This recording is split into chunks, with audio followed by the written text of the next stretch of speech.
एका गावात एक द्रोण नावाचा ब्राह्मण राहत होता. तो अतिशय गरीब होता.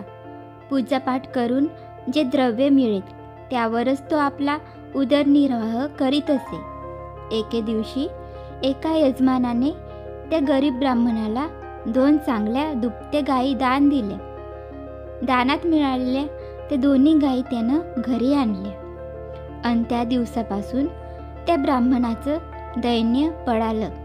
एकेकाळी शिळी पोळी भाजी खाणारा तो ब्राह्मण गावात दूध, दही, लोणी, तूप विकून घरातही दूध भाकरी खाऊ लागला.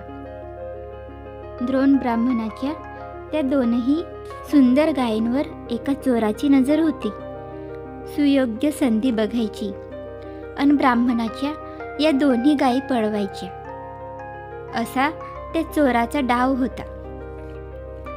एका औसेच्या अंधारात तो चोर त्या गायी चोरून नेण्यासाठी येत असताना वाटेतच त्या चोराची गाठ एका राक्षसाबरोबर पडली. परस्परांनी एकमेकांना तू कुठे आणि का जातोस ते विचारलं.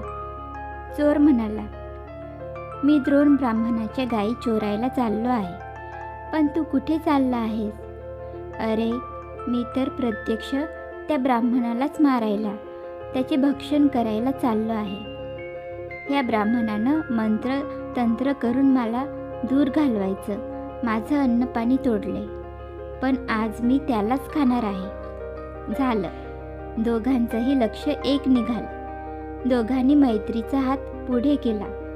तो चोर आणि राक्षस हे दोघं त्या ब्राह्मणाच्या दारात आले. दोघांनीही घरात डोकावून पाहिले तर तो ब्राह्मण बिचारा शांत झोपला होता. राक्षस ब्राह्मणाला खायला जाणार. तो चोर म्हणाला, अरे थांब, मी आधी 2ही गायी घेऊन जातो, मग तू त्याला खा. त्यावर राक्षस म्हणाला, वा रे वा, मोठा शहाणाच आहेस की तू गायींना नेताना त्या हंबरल्या तर तो जागा होणार नाही का? मग मी काय करू? राक्षसाचं हे म्हणणं चोराला पटेना आणि चोर आपली घाई सोडेना. असे करता करता हळूहळू त्यांची एकमेकांची आवाज तापू लागली.